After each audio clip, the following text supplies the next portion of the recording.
Bismillahirrahmanirrahim. Assalamualaikum warahmatullahi wabarakatuh. Alhamdulillah, syukur kepada Allah Subhanahu wa taala kerana masih diberi kekuatan dan kesihatan kepada saya untuk terus berkongsi berkenaan dengan gangguan misteri dan juga kaedah-kaedah yang kita boleh gunakan untuk mencegah dan juga untuk merawat. Pada kali ini saya fokuskan kepada salah satu daripada gangguan yang berbentuk santau dan lebih spesifiknya ialah jenis santau angin.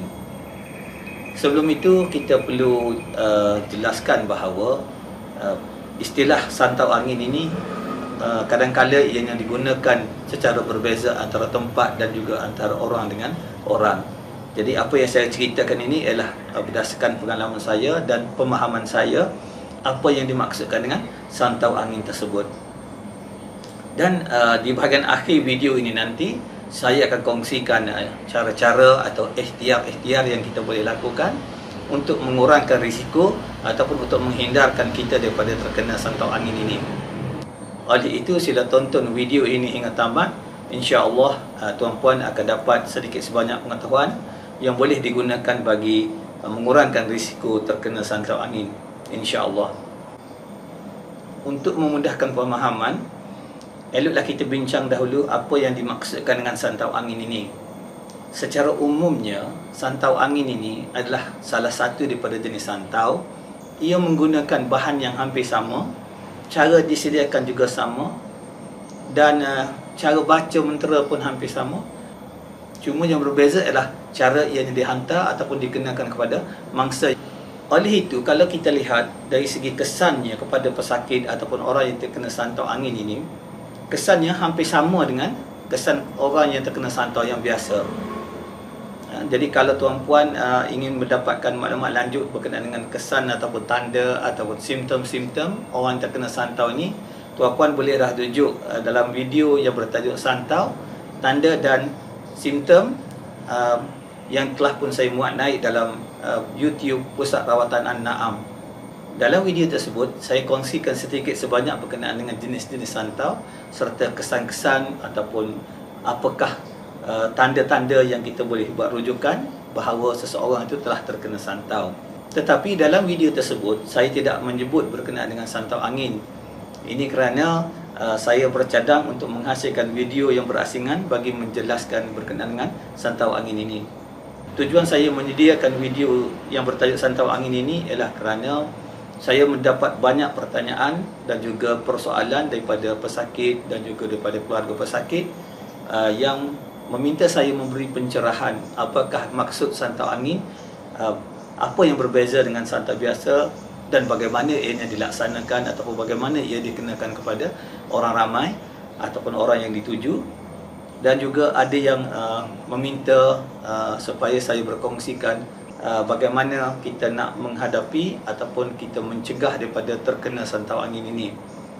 Sebelum kita berbincang lebih lanjut, kita kena yakin bahawa apa yang berlaku adalah di bawah ketentuan Allah Subhanahu wa taala, dan kita sebagai hamba-Nya hendaklah berusaha, ikhtiar, berdoa dan bertawakal semoga kita dilindungi oleh Allah Subhanahu wa taala daripada perbuatan sihir, terutama sekali santau angin ini, insya-Allah. Dari pemerhatian saya semasa membuat rawatan, bagi kes santau ini, biasa yang saya jumpai ialah orang yang menyantau dan orang yang terkena santau ataupun orang yang disantau, biasanya mereka ni kenal antara satu sama lain. Keadaan ini berlaku kerana beberapa perkara. Sebagai contoh, bagi ahli keluarga, bagi kes ahli keluarga, kadang-kadang isu seperti harta pusaka, dari segi tutur kata antara ahli keluarga yang menyinggung perasaan orang lain, kadang-kadang perbuatan dia boleh menyinggung perasaan orang lain, yang mana ia tidak sedar perkara itu menyebabkan orang lain terasa dan orang sakit hati ataupun orang marah. Tetapi oleh kerana mereka saling mengenali, mereka tidaklah membuat sesuatu tindakan seperti memukul ataupun sebagainya. Sebaliknya, mereka mungkin memilih kaedah ini sebab pada anggapan mereka orang tidak akan tahu siapa yang melakukan perbuatan tersebut. Begitu juga yang saya jumpa dalam kalangan rakan sekerja. Ada juga rakan sekerja mengenakan santau pada rakan sepejabat yang lain. Ya, ini kerana mungkin rasa dengki, iri hati dengan pencapaian orang lain. Ya, ada kalanya orang tersebut lebih disayangi oleh ketua, dan ada juga dalam pergaulan tu mungkin ada tersalah kata, tersalah cakap, tersalah buat, ya, yang boleh menyebabkan timbul perasaan marah ataupun sakit hati di kalangan rakan sekerja. Dan satu lagi ialah yang saya jumpa ialah dalam kes bagi ahli perniagaan. Ini biasanya kes di mana mereka berebut projek ataupun berebut pelanggan, ya, dan ini kadang-kadang boleh menyebabkan perniagaan mereka terkesan oleh kerana pesaing mendapat projek ataupun mendapat pelanggan. Dalam kebanyakan yang saya jumpa, orang yang terkena santau ini biasanya bukannya disantau secara terus oleh orang yang menyantau. Biasanya orang yang hendak membuat santau atau menghantar santau ini, mereka akan bersifat baling batu sembunyi tangan. Mereka biasanya akan merancang supaya perbuatan mereka itu tidak diketahui oleh orang yang dijadikan mangsa tersebut. Oleh itu, mereka kadang-kadang mengupah orang lain untuk untuk menghantar santau bagi pihak dia. Dari pengalaman saya jumpa bagi kes yang terkena santau, yang terkena di kedai makan, ya, kadang-kadang bila kita bincang balik dengan pesakit, ya, dan kita jumpa bahawa orang yang menyantau tu tidak pernah pun berada di kedai tersebut, tetapi daripada perbincangan dengan pesakit, kita boleh kesan bahawa ada perbuatan macam mengupah pekerja ataupun sesiapa sahaja yang berada dalam kedai untuk melakukan bagi pihak beliau.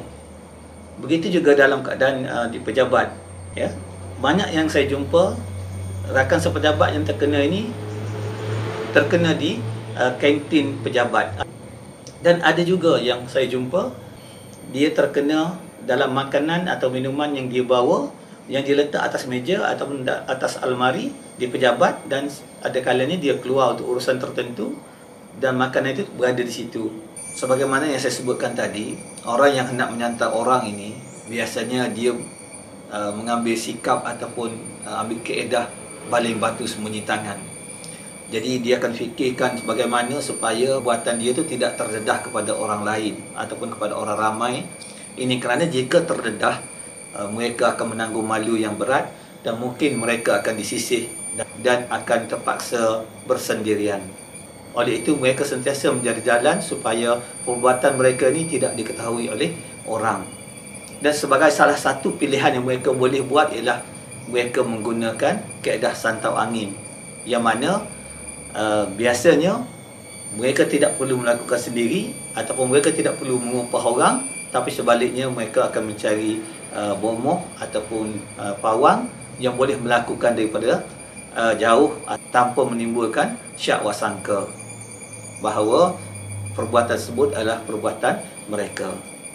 Tetapi dari pengalaman saya, pada akhir nanti, ya, insya-Allah, oleh kerana berkat doa orang yang terkena zalim, ya, maklumat orang yang buat ni juga terpecah dengan sendirinya. Selain daripada keadaan yang saya sebutkan di atas, ada juga keadaan di mana pembuat santau ini dia perlu melepaskan santau pada satu-satu masa tertentu. Ya, jika mereka tidak melepaskan santau tersebut akan memakan diri mereka. Ya, jadi untuk mengelakkan daripada mereka menanggung kesakitan terkena santau yang mereka buat, mereka akan melepaskan santau itu di tempat yang orang ramai. Dan keadaan ini biasanya berlaku dalam kawasan kedai makan, yang mana mereka melepaskan secara rambang. Dan saya pernah berjumpa dengan seorang pesakit, ya, dia memberitahu bahawa semasa anaknya hendak berkahwin di satu negeri, keluarga sebelah besan mereka menasihatkan supaya jangan berhenti makan di kawasan rumah mereka, kerana kawasan rumah mereka ni banyak kes yang berlaku yang mana orang luar terkena santau yang jenis ini, iaitu santau angin yang dilepaskan secara rambang ini. Untuk lebih kita faham bagaimana santau ini dihantar, biasanya ada dua cara yang digunakan oleh tukang sihir ataupun bomoh yang membuat santau ini. Yang pertama, mereka meletakkan debu ataupun sebut santau tu pada hujung jari ataupun di bawah kuku. Mereka akan jentik ke arah orang yang hendak dituju, dan biasanya pada masa tersebut mereka duduk agak jauh, tetapi boleh nampak orang yang hendak dituju. Dan dengan menggunakan bantuan jin, santai itu akan sampai kepada orang yang hendak dituju. Keadaan ini biasa berlaku di tempat makan. Cara yang kedua yang juga digunakan oleh tukang sihir ataupun bomoh tadi ialah mereka membaca jampi mentera, memanggil jin ataupun khadam mereka dan memberi arahan, memberi sama ada memberi gambar ataupun nama, supaya jin tersebut menghantar santau angin tersebut kepada orang yang hendak dituju tadi. Sebagaimana yang saya sebutkan tadi, oleh kerana santau angin ini amat mudah dihantar ataupun dituju kepada orang-orang yang tertentu ataupun orang yang hendak dimangsakan. Jadi saya akan kongsikan pengalaman saya, macam mana kita boleh lakukan ataupun apa ikhtiar yang kita boleh lakukan untuk sekurang-kurangnya dapat mencegah ataupun mengurangkan risiko terkena santau ini.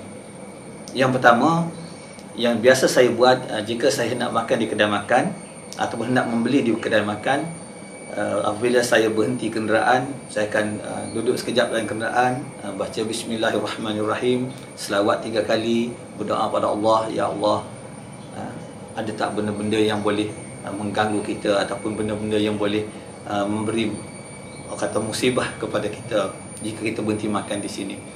Dan jika pada masa tersebut dalam hati kita rasa tak selesa atau rasa berdebar, rasa tak sedap hati, kita elakkanlah daripada masuk kedai tersebut. Yang kedua, jika kita nak makan di kedai atau beli makanan secara bungkus di kedai, elakkan daripada kita pergi ke kedai yang hampir sama. Kalau kita pergi pada kedai yang sama, biasanya orang yang mempunyai niat yang tak baik kepada kita ni, dia memerhatikan tingkah laku kita. Jadi kalau kita pergi kedai yang sama, mereka akan ambil kesempatan sama ada mereka mengupah pekerja di situ ataupun mereka standby di situ, ataupun memberitahu pada tukang sihir di mana tempat kita selalu kita berada ataupun selalu kita membeli makan. Jadi cara yang paling baik ialah kita elakkan daripada pergi membeli sama ada makan atau beli bawa balik di satu tempat atau satu kedai yang sama. Yang ketiga, jika sekiranya kita makan di kedai makan, seelok-eloknya semasa kita makan itu, hati kita janganlah leka. Kita jangan bersembang ataupun bergelak tawa sama ada dengan rakan-rakan semeja makan kita ataupun dengan ahli keluarga yang makan bersama dengan kita. Kerana pada masa kita leka itu, disitulah peluang mungkin akan digunakan oleh orang yang tidak berniat baik tadi. Yang keempat, apabila kita mula makan, kita hendaklah makan sehingga habis ataupun kita minum sehingga kita habis. Janganlah kita contohnya kita pergi basuh tangan dahulu ataupun pergi ke kenderaan ambil barang atau pergi ke bilik air, jawab telefon di tempat lain, kemudian selepas selesai itu balik semula ke meja makan, menyambung makan ataupun minum di tempat yang sama. Ini kerana semasa kita tiada tadi, ada kemungkinan makanan yang terdedah, makanan yang tidak ditutup atau minuman yang tidak ditutup itu telah pun dimasukkan santau oleh orang-orang yang berniat jahat kepada kita. Yang kelima, selain daripada apa yang telah saya sebutkan di atas, saya juga beri amalan-amalan ataupun zikir-zikir kepada orang yang pernah datang berubat di Pusat Rawatan An-Na'am sebagai langkah untuk mencegah ataupun mendinding diri mereka daripada terkena santau angin ini. Amalan yang kita boleh buat ialah amalan ataupun zikir selepas solat sebagai pendinding kepada sihir. Tuan-puan boleh rujuk video ini dalam YouTube Pusat Rawatan An-Na'am kerana saya telah pun uploadkan video tersebut. Bolehlah dengar dan bolehlah ikuti. Saya izinkan untuk tuan-puan gunakan ataupun amalkan. Semoga ianya memberi manfaat kepada tuan-puan sekalian. Yang keenam, bagi kes di mana apabila seseorang yang disantau, sama ada santau angin ataupun santau biasa, telah kita ubati, kemudian dikenakan kembali ataupun dihantar lagi. Jadi bagi kes sebegini, biasanya saya nasihatkan ataupun saya cadangkan supaya orang berkenaan mengamalkan bacaan Yasin 7 Mubin. Kalau tuan-puan hendak tahu lebih lanjut, tuan-puan boleh rujuk dalam video saya yang telah pun saya upload dalam YouTube channel Pusat Rawatan An-Na'am bertajuk Pendinding Sihir Yasin 7 Mubin. InsyaAllah jika diizinkan Allah, ya, amalan zikir seperti yang saya sebutkan tadi dan juga amalan Yasin 7 Mubin yang tuan-puan yang saya sebutkan ini juga boleh membantu mencegah ataupun mendinding kita daripada perubatan sihir ini, insya-Allah. Itulah antara kaedah-kaedah yang kita boleh kongsikan kepada tuan-puan sebagai satu cara bagaimana kita nak hindarkan ataupun mengurangkan risiko terkena santau angin ini. Semoga perkongsian tersebut memberi manfaat kepada tuan-puan dan tuan-puan diberi perlindungan oleh Allah Subhanahu Wa Taala, insya-Allah. Jika tuan-puan mempunyai sebarang pertanyaan ataupun ingin mengetahui lebih lanjut berkenaan dengan gangguan misteri ataupun gangguan sihir dan juga saka, rumah ataupun kedai yang disihir, ya, rumah atau kedai yang ada penunggu yang mengganggu penghuninya, ya, baru menyediakan air tawar ataupun air bacaan Quran sebagai persiapan ataupun sebagai cara merawat jika terkena sihir ataupun diganggu oleh makhluk halus. Tuan-puan bolehlah rujuk video telah pun saya muat naik di YouTube Pusat Rawatan An-Na'am. Jika tuan-puan ada juga pertanyaan, tuan-puan bolehlah kemukakan pertanyaan dalam YouTube tersebut. InsyaAllah saya akan cuba menjawab, tetapi kadang-kadang ianya mengambil masa. Itu saja perkongsian saya pada kali ini. InsyaAllah saya akan uploadkan lagi video-video berkaitan dengan gangguan misteri dan juga cara merawat dan seumpamanya dalam video-video yang akan datang. Dan bagi mengelakkan tuan-puan daripada terlepas video-video tersebut, tuan-tuan bolehlah menekan butang subscribe dan butang loceng agar apabila ada video baru yang diuploadkan, tuan-puan akan mendapat notifikasi. Semoga perkongsian saya ini memberi manfaat kepada tuan-puan dan juga kepada diri saya sendiri. Dan sama-samalah kita berdoa semoga Allah melindungi kita semua daripada perbuatan sihir ini. Assalamualaikum warahmatullahi wabarakatuh.